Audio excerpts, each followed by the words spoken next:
కోపాలు చాలండి శ్రీమతి గారు, కొంచెం కూలవ్వండి మేడం గారు. చామంతి నవ్వే విసిరే మీరు, కసిరేస్తూ ఉన్నా బావున్నారు.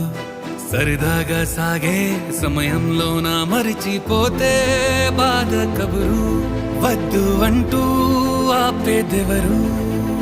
కోపాలు చాలండి శ్రీమతి గారు, కొంచెం కూలవ్వండి మేడం గారు.